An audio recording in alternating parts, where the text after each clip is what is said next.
న్యూస్కి స్వాగతం. ఫస్ట్ నెల్లూరు ఈ వాయిస్ ఫర్ సోషల్ జస్టిస్ ఇక్కడ ఎందుకు పెడుతున్నామంటే నాది నెల్లూరు జిల్లా దావరపడి మా గ్రామం. అందుకని ఫస్ట్ ఇక్కడ ఒక చిన్న గెట్ టుగెదర్ ఏర్పాటు చేసి తర్వాత దీన్ని ముందుకు తీసుకెళ్దామనే కార్యక్రమంలో మేము ఇక్కడ పెట్టడం స్టార్ట్ చేసాం.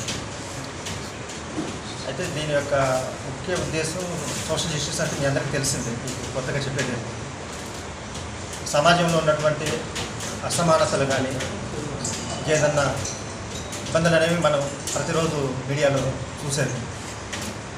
సో వాటి మీద మన రాజ్యాంగాన్ని ఇంప్లిమెంట్ చేసుకుంటున్నాం.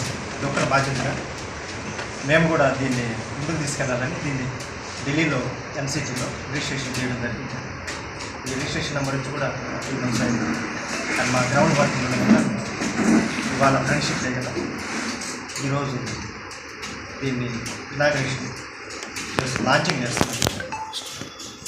తర్వాత ఇది ప్రతి స్టేట్లో ఉంటుంది. భారతదేశం ఇది నేషనల్ బాడీ, ప్రతి స్టేట్లో కూడా దీన్ని. ఈరోజు ఇక్కడ ఇచ్చేసిన పాత్రిక మిత్రులందరికీ పేరు హృదయపూర్వక నమస్కారాలండి. వాయిస్ ఫర్ సోషల్ జస్టిస్ అనే ఒక ఆర్గనైజేషన్ మేము నేషనల్ వైడ్గా స్థాపించడం జరిగింది. దీన్ని ఎన్సిటీ గవర్నమెంట్ ఆఫ్ ఇండియాలో రిజిస్టర్ చేసి నీతి ఆయోగ్ ద్వారా కూడా మేము అనుమతులు పొంది ప్రజలకి సర్వీస్ అందించే విషయంలో ఈ సంస్థను ఏర్పాటు చేసి మేము ముందుకెళ్ళడం జరుగుతుంది. ఇక్కడ నేషనల్ బాడీని ఇవాళ ఇక్కడ అనౌన్స్ చేస్తున్నాము. మాకు ఈ బాడీకి మెయిన్ ఫౌండర్ కమ్ చైర్మన్గా నెల్లూరు జిల్లా బుచ్చిరెడ్డిపాలెం దామరమడుగు విలేజ్ అయినటువంటి ఆయన గరికపాటి చంద్రకుమార్ గారిని చైర్మన్ కమ్ ఫౌండర్గా ఆయన నియమించడం జరిగింది. ఆయన ద్వారా మిగతా బాడీని అంతా కూడా ఈరోజు ఇక్కడ అనౌన్స్ చేయడానికి ఈ పాత్రికేయ సమావేశంలో మేము పాల్గొనడం జరిగింది.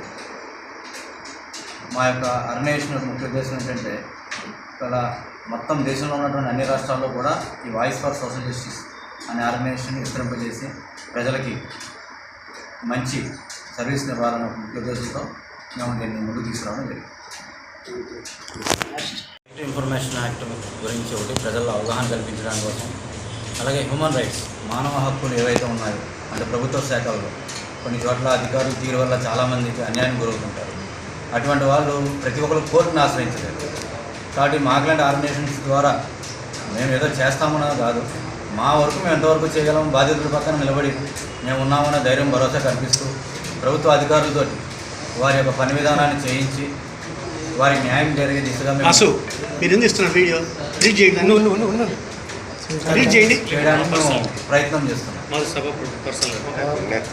అట్లాగే RTI right to information act సమాచార హక్కు చట్టం 2005 గురించి అందరూ వింటారే కానీ ఆఫీసర్కి వెళ్తే కొన్ని చోట్ల బోర్డులు కూడా లేనటువంటి ప్రభుత్వ కార్యాలయం ఉన్నాయి.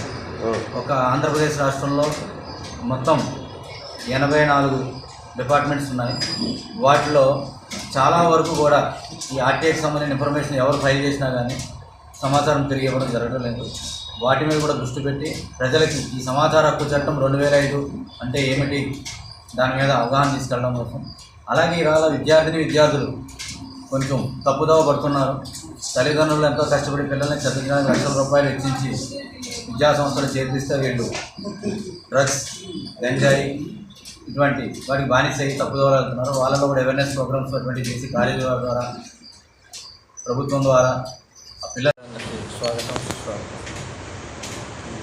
వాయిస్ ఫర్ సోషల్ జస్టిస్ అనేది అసలు మేము ఎందుకు ఏర్పాటు చేయదలుచుకున్నామంటే, నేను చాలామందిని చూసిన పేదవాళ్ళు ఏ ఆఫీసులు తిరిగినా కానీ చెప్పులు అరిగిన దాకా తిరుగుతున్నారు కానీ వాళ్ళకి పని కావటం లేదు. వాళ్ళకి ఎంతో కొంత సహాయపడదామనే ఉద్దేశంతో దీన్ని స్థాపించడం జరిగింది. ఇదే విధంగా దీన్ని ముందుకు తీసుకెళ్లాలని అనుకుంటున్నాను.